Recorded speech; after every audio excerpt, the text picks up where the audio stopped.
नमस्कार साथियों, क्या हाल चाल। उम्मीद करते हैं आप बहुत बेहतर होंगे। आपने एक जानवर का नाम सुना है, भेड़िया। एक बात कही जाती है उसके संदर्भ में कि तजुर्बे ने भेड़ियों को सिखाया कि दहाड़ कर शिकार नहीं करते। ठीक है, इस बात का ध्यान रखें क्योंकि शेर होता है वो दहाड़ सकता है, लेकिन अगर सोचो वो दहाड़ेगा तो उसका शिकारी भाग जाएगा। तो जब भी आप किसी चीज़ को कोई चीज़ कर रहे हो तो बहुत ज़्यादा शोर शराबा ना करें, उस चीज़ पर डायरेक्ट कब्जा करें। ठीक है, ये सीखने की याद है।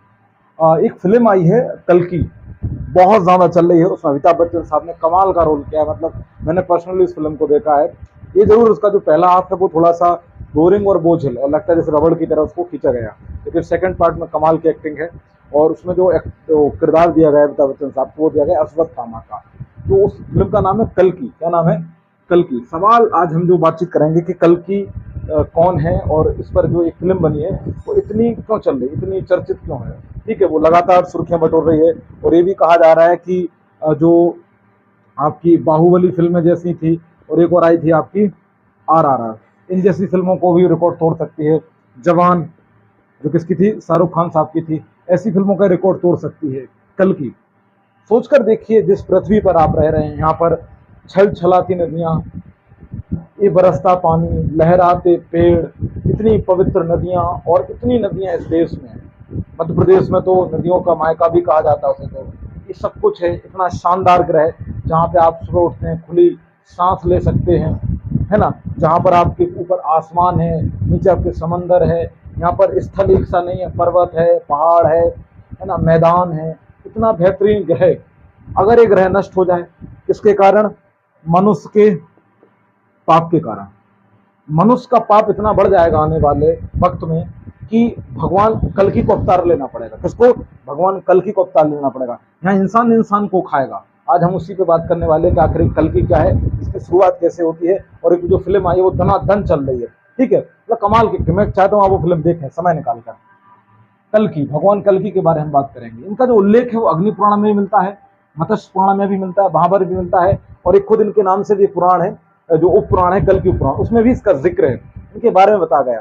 कल्कि को भगवान विष्णु का 10वां अवतार माना गया। भगवान विष्णु का 10वां अवतार माना गया है। कहा जाता है जब कलयुग अपनी चरम अवस्था पर होगा, मतलब मार काट, खूना खर्च, यहाँ पर किसी का कोई सम्मान नहीं होगा, पुत्र पिता की नहीं सुन रहा होगा, शिष्य गुरु की नहीं सुन रहा होगा, यहाँ पे जानवरों को काटा पीटा जा रहा हो, नदियां दूषित हो चुकी होंगी, धरती त्राहिमाम कर रही होगी उस वक्त। ठीक है, कोई किसी की नहीं सुन रहा होगा, और इतना नशा, इतनी बेईमानी, इतनी धोखेबाजी, इतनी जालसेबाजी जब इस धरती पे बढ़ जाएगी, तब कल्कि अवतरित होंगे। तब कौन? कल्कि अवतरित होंगे और वो समूल विनाश करेंगे ऐसे लोगों का। ठीक है, उनके बारे में जिक्र है कि आज जो आप पाप बढ़ता जा रहा है, और आप देखेंगे किस तरीके से हमारा जो धर्म है। देखो एक भी बात मैं क्लियर बता दूं, हिंदू धर्म के जो ग्रंथ हैं वो इतने रिच हैं, इतने पावरफुल हैं। अगर आदमी उनको ढंग से अध्ययन कर ले, ढंग से उनके बारे में जान ले, तो मैं दावा कर रहा हूँ कि वो बहुत बहुत ही कम, 0% उसकी संभावना है कि वो कोई अनैतिक कार्य करे, क्योंकि हमारे ग्रंथों ने हमें इस तरीके की शिक्षा दी है, हमें देने का प्रयास किया, लेकिन हमने कभी अध्ययन किया नहीं, हमने कभी जानने का प्रयास किया नहीं। ठीक है, हम केवल इंटरनेट से चंद मिनटों की वीडियो देखकर या रील्स देखकर अपनी धारणा विकसित कर लेते हैं। इसलिए जरूरी हम अपने ग्रंथों के बारे में जाने। आज एक कहानी आपको बताने जाता हूँ। अग्नि पुराण में इसका उल्लेख है। कहा जाता है कि जब कल्कि का अवतार जो होगा वो कलयुग के अंतिम चरण में होगा। ठीक है, और जो कलयुग की उम्र होगी वो कितनी है? 4,32,000। और ध्यान रखना, अभी कहा जाता है कलयुग अपनी बचपन में चल रहा है, मतलब इतना आप कुछ देख रहा हो, इतना अपराध अभी भी, घरेलू हिंसाएं, महिलाओं पर किस तरीके का अत्याचार, हर दिन रात नॉन वेज, मदिरा पान खूब चरम पे चल रहा है। हर कोई वही खाना पसंद कर रहा है। ठीक है, शाकाहार से लोग हटकर इस जगहों पे ज्यादा जा रहे हैं। इस तरीके की स्थितियां बन रही हैं। तो अभी ये कौन सी अवस्था है? बिल्कुल अभी बचपन। जब इतने यहाँ तक पहुंचेगा, या कह सकते हैं कि कलयुग जब अपने बुढ़ापे में होगा, तब स्थिति बहुत दयनीय होने वाली, बहुत ही मतलब कहती क्रूरता देखने को मिलेगी, बहुत ब्रूटल होगी इस वर्ल्ड पर, इस अर्थ पर, है ना, इस प्लेनेट्स पर। अब हमारे यहाँ 4 युग हैं, आपको पता है, सतयुग, त्रेता युग, द्वापर युग और कलयुग। द्वापर युग महाभारत के साथ ही खत्म हो जाता है, ध्यान रखना। कृष्ण भगवान वैकुंठ निकल गए, पांडव भी जा चुके। पांडवों के एक क्या नाम सुनते जो वंशज थे वो थे राजा परीक्षित। तो राजा परीक्षित अंतिम थे, जो किसमें थे? द्वापर युग में थे। और जैसे राजा परीक्षित आते तो कलयुग की शुरुआत हो जाती है। तो राजा परीक्षित के समय ही कलयुग आ चुका था। तो राजा परीक्षित मान लो ये कलयुग है, ये राजा परीक्षित है। तो राजा कलयुग क्या कर रहा था, एक गाय थी, एक सॉरी बैल था, एक बैल था। तो बैल का इसने 3 पैर काट दिए थे, चौथा पैर काटने वाला था, वो था सत्य।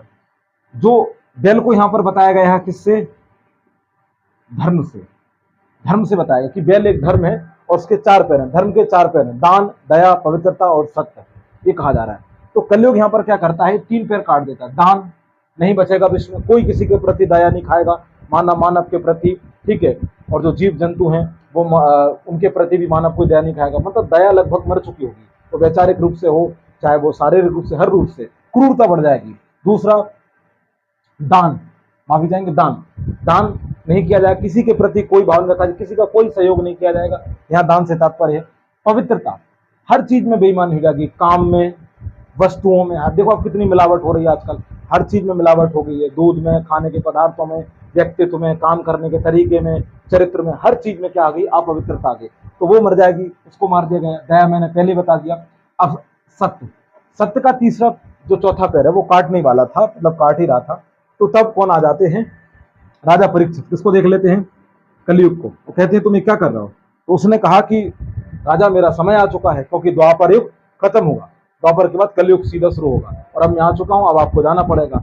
तो राजा परीक्षित कहते कि नहीं, ऐसा नहीं होगा मेरे राज्य में रहते हुए।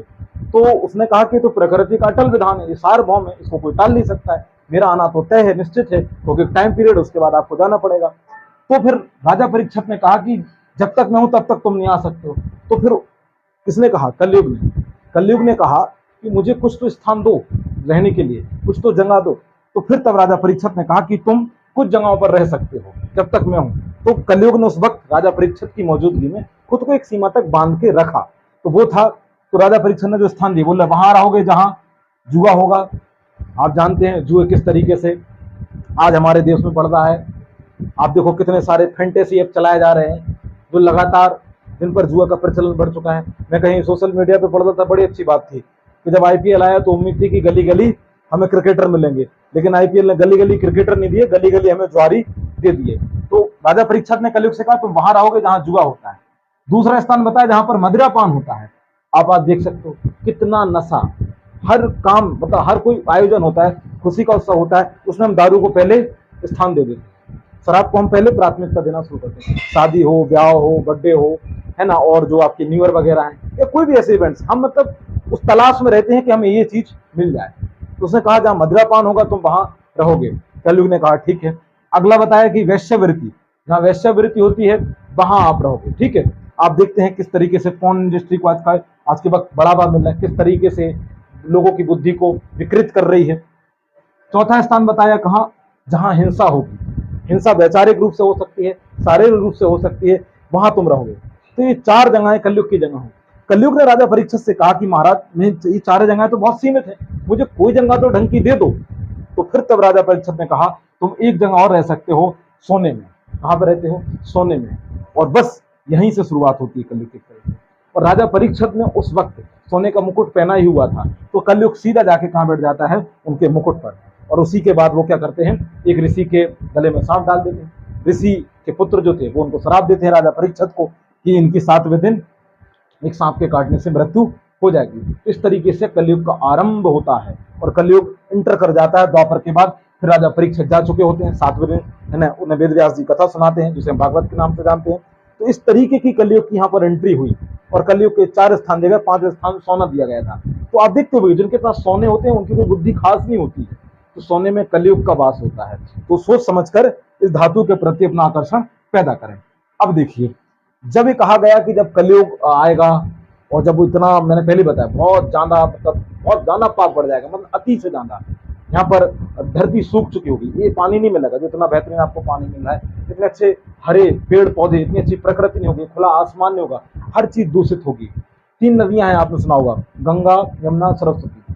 तो सरस्वती कलयुग के आरंभ होते ही चली गई थी, बोलो आज नहीं दिखती आपको सरस्वती। कहा जाता है कि यमुना और गंगा भी अपने जब चरम पर होगा, ये युग कलयुग जब चरम पर होगा, तब गंगा भी विलुप्त हो चुकी होगी और यमुना भी विलुप्त हो चुकी है। आप देख रहे हैं आज तरीके से नदियों की दुर्दशा क्या है, पूरी तरीके से गंदी है, दूषित है, रहने लायक, पीने लायक इनका पानी नहीं बचा है। ये हाल हमने करके रखा हुआ है। इस तरीके का पाप जब धरती पर बढ़ेगा तब भगवान कल की अवतरित होंगे और वो समूल विनाश करेंगे।